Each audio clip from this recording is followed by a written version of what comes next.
Hello, and welcome to the Wandering Creatives Podcast. I'm your host, Allie, and joining me for today's episode is Millennial Boss, Julie Berninger. Thanks for having me.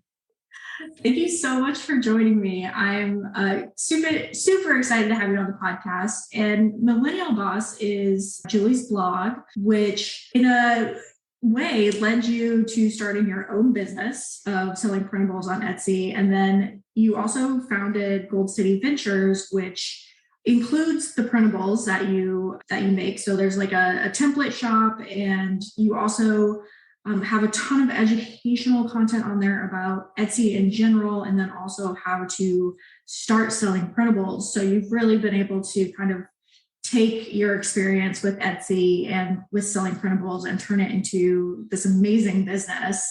And today, Julie and I are going to be talking about what it takes to start an Etsy shop, how you can tell what's going to sell and what isn't, and then also how you can use Etsy to find your ideal customers and kind of use that as lead generation and create that source of passive income. So I'm excited again to have you on and to jump into get all that Etsy knowledge. So thanks again for being on.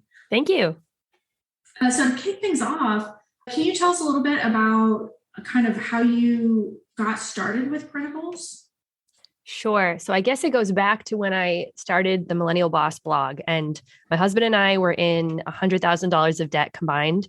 We both had master's degrees, and we kind of experienced some lifestyle creep, I would say, when we got our first kind of big jobs that we had. And we were looking for ways to achieve this concept of financial freedom. So not only did we want to pay off all our debt, but we wanted to achieve this financial independence, retire early, or FIRE moment, where we would see these people in their 30s kind of walk away from their careers forever. So ever since I learned about that in 2015, I'd been blogging, I was podcasting about it, and I was interviewing all these people that had achieved that moment where they saved up enough that they could kind of walk away, and then they could have the rest of their life to do whatever it is that they loved and what they wanted to do. So I was always searching for the side hustle that could help me get there. And I was one of those people that would just listen to tons and tons of podcasts and just consume all this information. But besides blogging, I wasn't necessarily creating any products that could help me get there.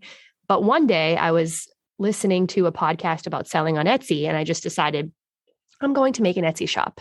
And right now I'm 33, but at the time I was in my late 20s, and I was going to a lot of bachelorette parties, and I knew this is a really good market on Etsy. This is where we're getting our stuff when we're hosting and I'm attending bachelorette parties, and people are willing to pay a lot of money for these kind of throwaway events and occasions. This would be a good niche to be a seller in. So I made a bachelorette party shop on Etsy, but I made it for physical products, temporary tattoos first. It didn't even cross my mind that I had the option to sell digital on Etsy. I would have done that from the beginning if I knew. So the temporary tattoos, they went really well. And in the bachelorette party space, the orders that are coming in are for like 15 to 20 pieces at once, since a lot of people are attending these parties. So it was a good niche, at least at the time. In the pandemic, the last couple of years, people's celebrating habits changed. And I would say bachelorettes kind of lost favor for a little bit. They're coming back now. But I just kind of got overwhelmed with the shipping and the designs, and I wasn't great at picking what designs would sell. So I had half my designs that I originally paid for the inventory end up not just kind of sitting there. And then it wasn't something that I was doing full time. So on top of my day job, just that mental load of checking the orders and making sure that I'm shipping them. And if I got a big order or a couple big orders, and then I was just really scared that I was going to switch and give the wrong customer the wrong order. And, something that I just didn't really have the space for mentally anymore.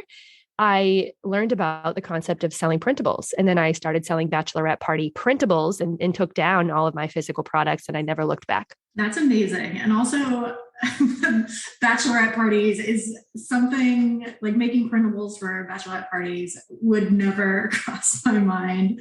And yeah, I bet that is a great, like you're saying, like a really good area to be in. Can you, just for folks that may not be familiar with what printables are, can you kind of just like give us a definition or describe what, like when we talk about printables, what are we actually talking about? Sure. So A printable or a digital product is something that I'm making on my computer. And I'm usually using canva.com or some free graphic design tool to make it. And then I'm uploading that file to Etsy, and the customer can download it. And technically, infinite customers can download it with very little further action from me, except answering their questions. And examples of a printable can be things that help you celebrate holidays and events. So maybe coloring pages for kids or printable greeting cards. It could be something like I'm doing where I was selling scavenger hunts for bachelorette parties, and they could just edit out for their occasion. Bar crawls were big in that space, and they kind of fit with that tattoo theme that I was going with, because usually people that are going out for the bachelorette party would be buying both the tattoos and the printables. But they're just kind of these digital things. And then the customer either prints them out at home, or they could go to a print shop and get them printed. Like another popular one, you can imagine wall art. A lot of sellers are making wall art. Someone would go to Walmart, their photo service or whatever, and get that professionally printed, or go to a print shop or something for that case. But the ones that I like to sell are in the print at home category. And when I first started this journey, I didn't even have a printer. I was kind of the typical millennial that just didn't print things anymore, and or printed things in the work in their office. I always loved going in the office, and you'd see someone going on vacation because they left their boarding pass in the office copy room. But I kind of got a printer for this journey, and I realized how many fun things you can make with printables, and just they're everywhere. So now everywhere I look, I see printables. My daughter, she had a Valentine's Day class exchange where she's a toddler, but all the kids exchange Valentines, and almost every parent, they didn't buy printable, or they didn't buy the cards anymore. Like my mom did for me, probably growing up at the grocery store or CVS or whatever. Parents are getting them on Etsy and printing them out, cutting them at home, and kind of DIYing the whole thing. Yes. Yeah. Printables are pretty awesome. And it's something I don't know if a lot of people who are maybe not familiar with printables or don't have a need for them know that they exist, and that there's like a huge market for printables of all kinds. And especially on Etsy, like if you type in the word printable or like downloadable or anything like that, you can find pretty much anything and everything that you need that you can just print from home. And it's a pretty awesome option, not only for people looking for, like invitations or things of that sort to print from home, but also as a source of passive income if you want to make printables. Totally. And something that we wanted to discuss a little bit more was you've had you've had a lot of success, I guess, on Etsy doing printables. And a lot of listeners are artists and creatives and are already using Etsy, but maybe they haven't thought about doing printables of some sort before with their artwork, or they're just like struggling with Etsy so much that they don't want to deal with it or try anything kind of like new. So I'm excited to kind of talk with you a little bit more about what your experience has been with Etsy, especially when it comes to kind of finding customers and getting sales, and then converting that maybe into, a larger sale of some sort, or a customer that keeps coming back, creating that lead generation and source of income, either passive or other. So I'm excited to learn a little bit more about what your experience has been with Etsy. And to start with, can you explain kind of how having an Etsy shop can help with that lead generation, especially when it comes to finding like your ideal customer, and how artists, creatives, anyone really can use Etsy to kind of drive or find new customers? Absolutely. And yeah, I will say that printables, I think, are the fastest way to do that lead generation and the easiest way. So for me, I'm someone that until last year, I had a day job, and I had a toddler right before I had my daughter right before the pandemic. And then I also was a podcaster and a blogger, and now I have Gold City Ventures. So I'm doing all the things. Like I know many people who are listening are doing all the things, and they're overstretched too. But with the digital Etsy shop, I took 6 months off last year to move 3,000 miles across the country because I couldn't do it on my own anymore. We had to live near either my parents or my in-laws. So we chose to live on the coast near my parents, just so we can get a little more help with childcare. And the sales for my digital stuff just kept coming in because it is so passive. So, and I kept it at around $1,000 per month, which was my target for this side hustle. And I was thrilled with that. for, spending not very much time at all and taking 6 months off. I mean, I think I'm really happy with how that is. So I credit Etsy to all that success because I am someone that has done the podcasting and blogging and such. And all of those times I had to bring my own leads to me and I had to be posting on social media and doing all the things. And it's a lot. It's truly a lot. Whereas on Etsy has 90 million customers. And they want us to make sales because that's how they get paid, basically, from transaction fees and things on our sales. So I think the beauty of Etsy as the marketing tool for our own business is just underappreciated. And, I know a lot of sellers have been complaining about the fee increases or whatever recently, but I think I would be happy, especially in the digital space with the margins. I mean, I'm not saying Etsy charge us more, but you can imagine the margin on a digital product is pretty amazing. Mm-hmm. So I really credit Etsy to that success there. When it comes to lead gen, so this is something that I struggle with, or I kind of, I don't know, waffle on or whatever when it comes to folks on Etsy. Because I do printables and like downloadables or things like that for podcasters specifically. And there's a part of me that wants to email like every customer and be like, hey, I also have a newsletter where I give out tips about podcasting and this and that. Like, can I add you to my newsletter and stuff like that? But I'm always like a little like wary, I guess. Like, is that okay to do? Is Etsy gonna like, am I going to get in trouble with Etsy for like emailing folks and seeing if I can bring them over to something else? And so I'm just curious if that's something that you have done or that you've tried before, or is that like a no-no in the Etsy world?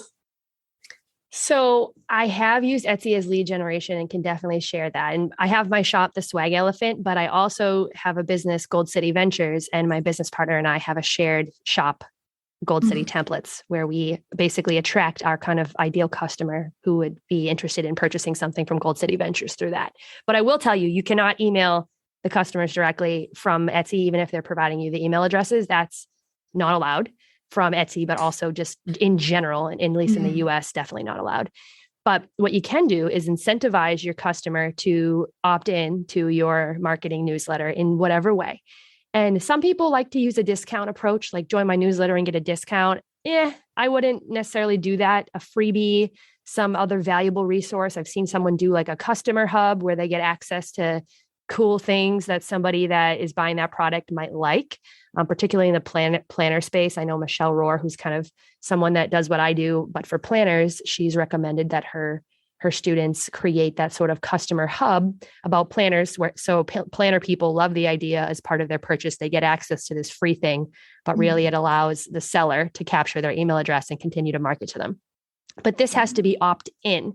So the way that I would do that and have done that is I'll create a PDF in Canva, and that's where I will include a link where they can download the product that they bought, but then I'll also include a second link where if they'd like to opt in to get whatever free thing I'm offering, or, join my newsletter, or, follow me on social media or whatever, that's where I'll provide that. And there's other spaces on Etsy. I mean, there's a digital product message you send to buyers. You can put it in your about description. There's a lot of places that you can kind of encourage them to opt into your newsletter, but no, you yourself cannot contact them. And I'm not a big fan of the contact after purchase at all, because for myself, I kind of don't want to be bothered sometimes because I'm busy. So if a seller messages me, I'm like, why are you messaging me? And I don't love that. And it kind of, my whole thing, just as someone that's doing this for passive income and just going back to my goal, which is the financial independence, retire early goal, which has changed a little bit over the years, but I want to scale as fast as I can. And I want to scale to as many customers without the work. So I actually turn down a lot more money as I go along on Etsy because I'm trying to build this passive income model. And so even if it was okay or not weird to message every seller, I would never set up a business that I have to message every seller as part of my steps because I don't want to be on my phone unless I have to. And I've kind of turned down those opportunities. Like I don't do custom work. If someone messages me and says, hey, I want this to be blue, I won't make it blue unless 4 different people ask for it to be blue. And then I know, oh, they want blue, and I'll change it. And, that kind of depends on what kind of side hustle you are and where you are in your journey. Because at the beginning, when I was trying to pay off debt, I would have dove left and right for if they want blue, you want pink, you want a hat on this, I don't care. I'll make it whatever you want because I'm trying to pay off debt. But sort of where I'm at right now, I'm trying to create a business that scales, that works for me. And I will turn down those opportunities in the light of trying to create a scalable business model. Yeah, I love that. And that's a good thing about, and I guess for anyone that is maybe not familiar with, again, kind of like the term of passive income, it's really something that you can create and then just let go, and it'll make you money without you having to do anything really. So yeah, that makes sense. Not having to bother with like emailing every single customer. Yeah. So if you create those opt-ins, and then, this is something that I would say at Gold City Ventures, we've become sort of experts at. Like our email list is right now that we're recording is almost 70,000 people. Oh, wow. And it's a system. So it took us a long time. And I've been at this since 2019, but we've created a whole bunch of emails. And this, if you're not in a business like us, but any business, like let's say that you're a massage therapist and you're selling something to do with that on Etsy, or, you're selling handmade products for moms or whatever, you can create those series of emails ahead of time and using an email provider. And then you just create the opt-in from Etsy, and then you bring your customers over, and these emails send without you having to sit there every single day and think about what to send them, because you already wrote them ahead of time. Mm-hmm. It takes a long time to get there, but it's definitely, I would say, the golden standard to scaling is to do an email-based approach versus social media. Because for myself, I'm not a social media person. I tried earlier this year to post like a reel a day doing one of those challenges, and I was miserable. Maybe I'll get the energy to do it again, but it's just not for me as someone that's a busy parent. And, I'm aiming for this passive income, having to literally post every single day, and you can't schedule reels at the time we're recording this. It's just frustrating. Email is something that I prefer, and I don't have to worry about whether Facebook is one day going to decide that my account's, not good and shouldn't be shown to people or whatever. I mean, email is going to their inbox. They unsubscribe or they don't. And that's what I love about it. Yeah. And that's something I always tell folks is like, build your email list, because if Facebook crashes and Instagram goes down and everything happens at once or something, you still have a way to get in touch with your customers, and that's through email. So having that it can be very vital, just in case, Facebook disappears one day. Yeah. The metaverse or whatever it's called these days. I mean, truthfully, like the last 2 years since March 2020, the whole behavior of people online has totally changed. Mm-hmm. And that has benefited us in the printable space, because people are looking online for a lot more things. They were avoiding in-person stores. So they were getting a lot of stuff from Etsy to celebrate things from home, because they were just doing different stuff. So we saw people making more sales faster than ever in that year of 2020, when a lot of people were, losing customers and things that were in the physical place. More customers were buying online, which was really awesome. And I think just with the rise of TikTok and video, like no one, I don't want to say no one's on Facebook anymore, because I'm on Facebook and I'm using it. We use it for Gold City Ventures. It's kind of a communication and community tool, but it's not the same as it was when I was in college, where you had to have a Facebook profile and it was a big deal. I mean, for young people and everything, it's like TikTok or Instagram Reels are kind of where it's at. So for me, like, I don't love being up on the trends. I probably wouldn't have social media if I didn't have a business. I kind of hate having to stay all up on that. Whereas for me, email is not going out of favor anytime soon. So that's where I do my best work. Nice. So part of like using Etsy for that lead generation is finding a way to build your email list through opt-ins, or, adding that link to your PDFs. Are there other ways that folks can use Etsy to find potential customers or their ideal customers? Yes. And I would say this really depends on what your goal is of being on Etsy, because for me, my goal was a side hustle. So I want to maximize for revenue. And I didn't necessarily have something in my heart that I wanted to produce.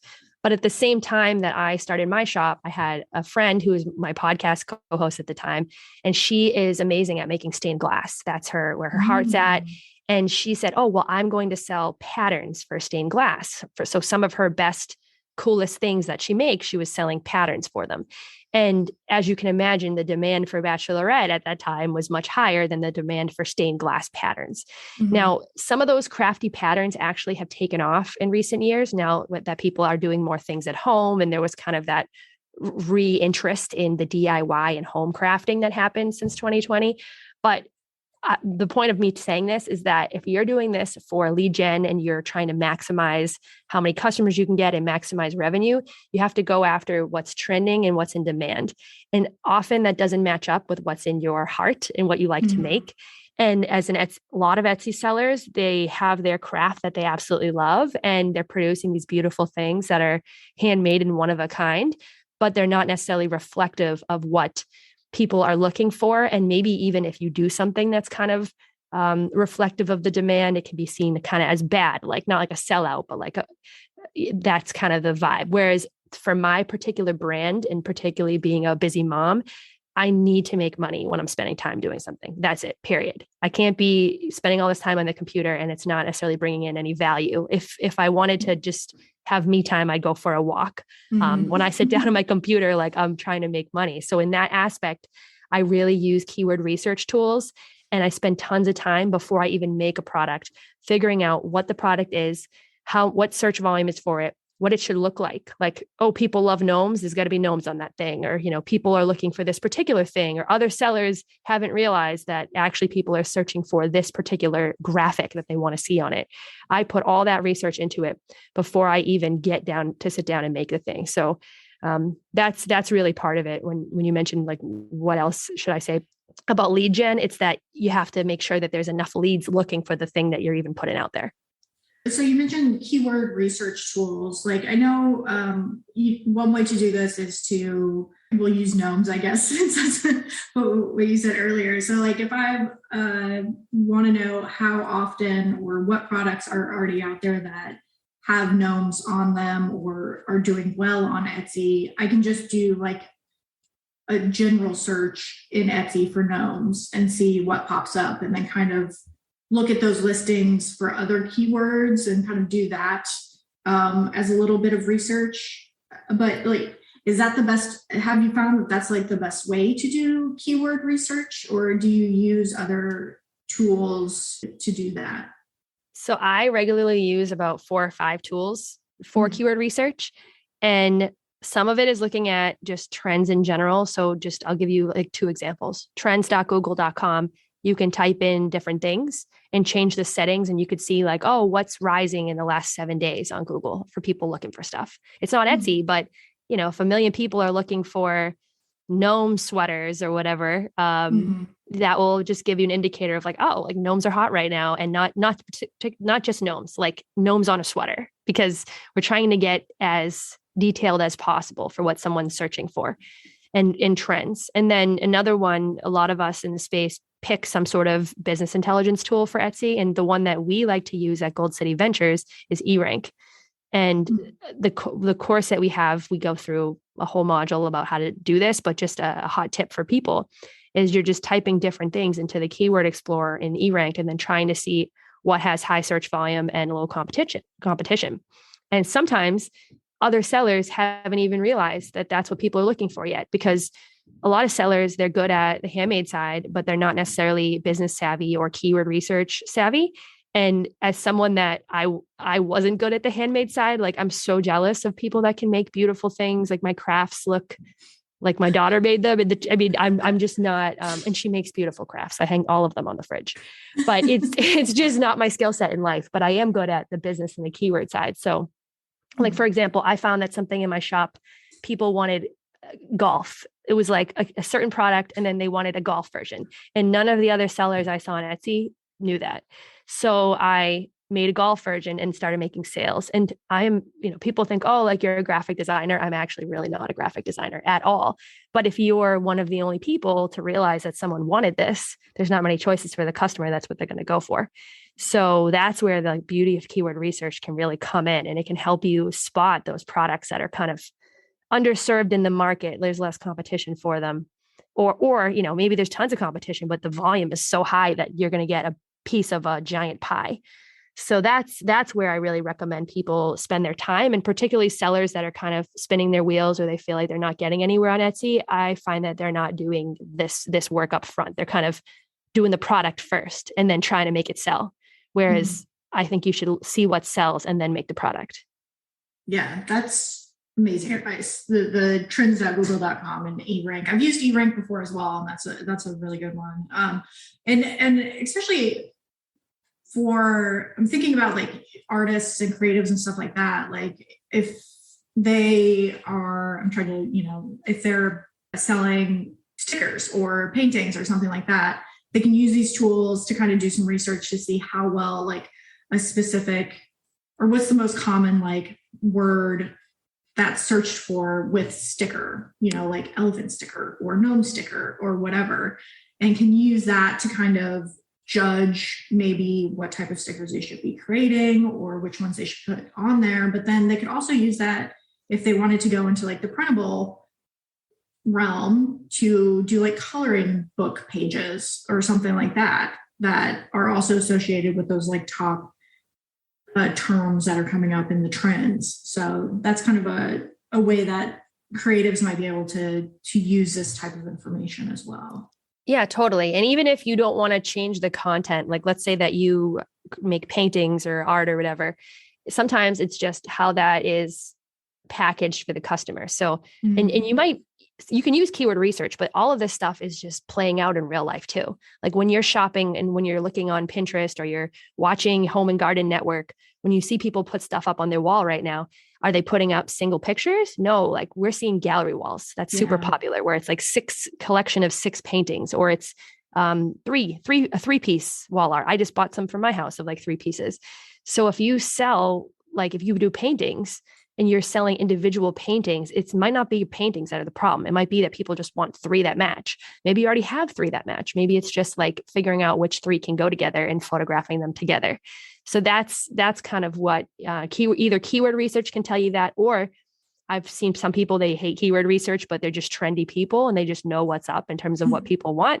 That's kind of what it is. It's like keep kind of getting your head out of the sand of your shop and looking around and seeing what is popular in popular culture. Yeah, that's really good advice. So besides when folks are kind of first setting up their Etsy shop, besides doing like the keyword research and the trends and, getting a feel for what is doing well and what isn't, what are some of the other kind of first steps that they should be taking when setting up their Etsy shop? I think, let's see. Well, I guess I'll say what you don't need to spend a lot of time on. Like at the beginning, I worry too much about the branding and all that. And at the beginning, you don't have a brand. People don't necessarily know about your shop. Maybe when you get to like 100 sales or so, that's a marker of when you can start like focusing on your branding and you have a combination that works. Because I think listing images are something that people really struggle with. I mean, we all spend so long on the products, whether you're a digital or physical seller. And then the listing image, you're like so exhausted by the time you list it on Etsy. It's like, well, I don't care what this thing is. Let's just stick it up there. But from the customer's perspective, it's like an iceberg. The listing image is the only thing that they see. They don't see your product at all. So if you have the most amazing product in the world and like the worst listing images, you're really shooting yourself in the foot. So that for me is something I have to constantly coach myself on of like, okay, don't just whip these listing images up, like really spend a lot of time on it, particularly the thumbnail. And, for new sellers, like maybe they're like, oh, I need to buy a logo and I need to do this and that and that. And I mean, I need to worry about the shop name. Like, who cares what your shop name is? You can always change it. It's kind of the advertising piece, like the listing images and stuff that you should be spending the time on. Yeah. Oh, yeah. I couldn't agree more. Listing images are the bane of my existence, I swear. I'd love to kind of hear your opinion on like the listing names, because I know that's another area where a lot of people struggle is how many keywords do I put in the listing name, or how do I use keywords but also make the listing name make sense? Yeah. I mean, I don't really worry too much about that. Like I'll put 2 or 3 little phrases in the listing name, even though maybe Etsy doesn't like it because it looks a little keyword stuffed. It has worked for me. I know when there's a tool in eRank called Grade and it'll grade all your listings. And Interesting. sometimes you won't get an A if you have a keyword stuff title, but it doesn't necessarily mean that's not going to sell because the customer may not totally care. I mean, as long as the one that the customer sees, like the first phrase is the most relevant keyword, I think you're pretty much good there. And those that are using the keyword research methods that I mentioned, the listing title itself is like, I don't want to say it's easy, but it's just obvious because you've already, before you even made the product, you knew that keyword was what you were going after. So you already know what the name is going to be before you even make it. So that's kind of what my approach is. But really, I would say like the top mistake beyond the listing stuff is when you are starting an Etsy shop, just don't forget that it is a business. So like you need to learn from business owners. And of course, like me having Gold City Ventures, and we have all those, educational resources, and we have a course, and we have a paid Facebook group of members. It's just a more kind of controlled environment where we're taking people step by step through what they're learning. Whereas there are some of these massive Facebook groups with like 20,000 sellers in there. And it's like you get into these really negative mindsets. And the most important thing as someone that's I have multiple businesses, I've been doing this for a long time. Your mindset is the most important thing to protect because there's every reason to give up when you're doing something like this. Like it's already, in some ways it's taking away from the rest of your life. It can feel that way until you are successful with it. It takes a little bit of time to be successful. You're putting all your hopes and your heart and your time and your energy into it. And so you're already going to have these bad days. And if you're surrounded by people that are like also having a bad day at the same time, it's like really negative and it can really talk you out of something that could be really great. So seeking out positive resources and people that are confident that they know what they're doing and, they can smooth the bumps along the way. That's what successful business owners do. And then, for example, in my space, I have other businesses beyond Etsy. I am paying to be part of masterminds where I get access to other like-minded women that are trying to achieve something great. And, we have our bad days, but we're keeping a more positive outlook. You're not going to get that in kind of that free-for-all dump of emotions that can be, honestly, can be some of these spaces. And I think like listening to podcasts like yours and positive, uplifting voices is super important. You got to protect your mental headspace because there's going to be many bad days in business. But I will say this, as someone that my goal was to leave corporate and my goal was to have a certain net worth, like I started this in 2015, 7 years later, I left my corporate job. We reached our net worth goal. That was kind of our sort of walk away point. Both realized that we love working. So that was been tough. Like we're fighting each other, my husband and I, over the free 10 minutes that we have at the end of every day. But, you can get there. And as someone that's there, I used to wake up in the morning and the schedules and the meetings and all the corporate jargon of like, oh, I'm going to circle back on that gym next week, or let's just kick that one to the next meeting. I don't have to say that anymore. I have coffee with my daughter. She watches Give a Mouse a Cookie and I sit with my feet up in my pajamas and it's pretty awesome. So, you can kind of get there too. It just takes a long time, and don't surround yourself with people that know you can do it and they're going to help you get there, and not like a bunch of negative people that are going to make you feel worse when you're already having a bad day. That's my 2 cents on that. Oh my gosh. Yeah. Listeners can't see me, but I have like the biggest grin on my face because hearing stories like yours makes me just so freaking happy and like excited, because I do think people forget that like it is possible to not be, a cog in the corporate machine, and that they can create their own success in their own businesses and live the lives that they want. Like it's so ingrained in us to, like, especially millennials, right? Like we're told from a very young age, right? You go to college, you get a job, you work that job until you retire or die. And that is like your life. So it's always so inspiring to hear someone's story, or a story like yours, where you hustled, you worked really hard for 7 years, you were able to pay off your debt, and now you have your own successful businesses. Like it's so inspirational. I love it. Love hearing about it. Thank you. And I should mention that, because I actually don't always mention this on podcasts, but part of the thing too is being smart about the money that you are making.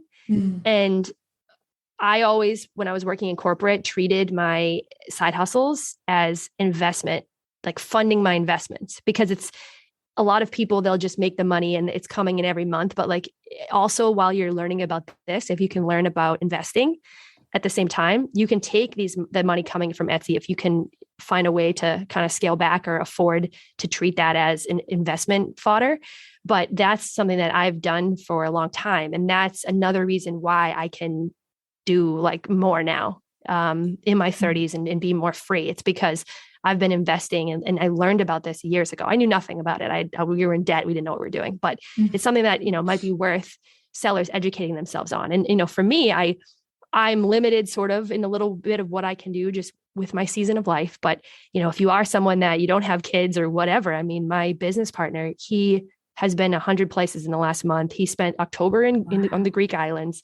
Let's see, he's going to Europe for a month. He went to Mexico for 2 weeks. Him and his fiance are like dabbling in all this. And it's because every dollar that he made in his online businesses, he invested them into real estate. He was buying real estate the whole pandemic and Airbnbs. So I think a lot of us, we talk about the money that we're making, but like the other key part that a lot of people don't think about is like, well, the money you're making, you can make it work for you even more and speed up your timeline to financial freedom by learning about ways that you can invest it smartly. So just my 2 cents. I never really mentioned that, but that's kind of another part of my story that's important to hear, I think. Yeah, so important. Just financial knowledge and like learning as much as you possibly can on how to use that money that you have coming in is so important. If you want to hear more about Julie's kind of journey to financial freedom and how it's kind of allowed her to live the life she wants, I am hopeful that she will be on an episode of the Fun with Friends podcast where we can kind of hear more about her journey to financial freedom and what she's been able to do, lifestyle changes and travel and all that since founding her businesses and finding that success. And we'll also get to hear some of her bucket list items, hopefully, and what she wants to do in life that she hasn't been able to do yet. So we'll try to get her on the other podcast as well. Thanks so much. I mean, you're working on a bunch of stuff. You got a bunch of things going on. Is there anything that you're currently working on? Any workshops or classes that you have coming up that you'd like to share with the listeners? Sure. You can find out more about what online programs we offer for Etsy sellers or just online business owners at goldcityventures.com. And also I can share an ebook that you can put in the show notes of, it's called The Seasonal Product Secret. And it talks about our specific strategy that we teach at Gold City Ventures to help Etsy sellers make sales and help them come up with particular products for every month of the calendar year that are going to be high search volume products. And it mentions a little bit about eRank and Google Trends and how we use it in that ebook. And it's a 20-page, it's kind of a meaty ebook, but it's, quick read. You can grab that in the show notes. I'll share that for free with your listeners. Wonderful. Yes, I will include that link in the show notes, as well as a link to Gold City Ventures. And Julie, where else can folks find you? Is it, is Instagram a good place, or do you prefer like Facebook or somewhere else? I have an Instagram account, Millennial Boss. So 2 L's, 2 N's in Millennial Boss. And I'm not a huge social media person, but I have been posting some reels, and my friends that aren't business owners told me that they're so cringy and that I need to improve on them. Because everyone has that honest friend, right? Who's just like real with you. So I will tell you that you're going to see a different side of me. I tried to do the whole, dancing and stuff, but you do learn some tips. There are a couple things that they learned. They're like, oh, I didn't realize that. Delivered to you in cheesy dance moves. So check that out if that interests you. But otherwise, I'm not a huge social media person. Like the best thing is just goldcityventures.com, getting on the email list, downloading the freebies. That's where we share our best information. Amazing. Yeah, I will include all that in the show notes, of course. And Julie, honestly, I can't thank you enough for joining me. And I think, we could probably spend days talking about Etsy and printables and what you can do on Etsy. So I really appreciate you coming on the show today to kind of share your story and some of your knowledge on Etsy. So thanks so much. Thank you. And with that, I'd also like to thank the listeners for tuning in today. If you have questions or comments for me or any of my guests, including Julie, you can text or call us on our hotline 252-419-6004. Again, you can call, leave a voicemail or text, and we'll include those questions along with some answers on a future episode of the podcast. Be sure to follow us on Instagram at Wandering Creative Pod. And be sure to like, rate, and review the Wandering Creatives podcast. Thanks for listening to the Wandering Creatives podcast, a CEI media production. Please like, rate, review, and subscribe to the podcast as it helps us greatly. You can follow us on Instagram at Wandering Creatives Pod and on Facebook at Wandering Creatives Podcast. If you would like to support the podcast, you can become a Patreon for just $5 a month. The link is in the episode description.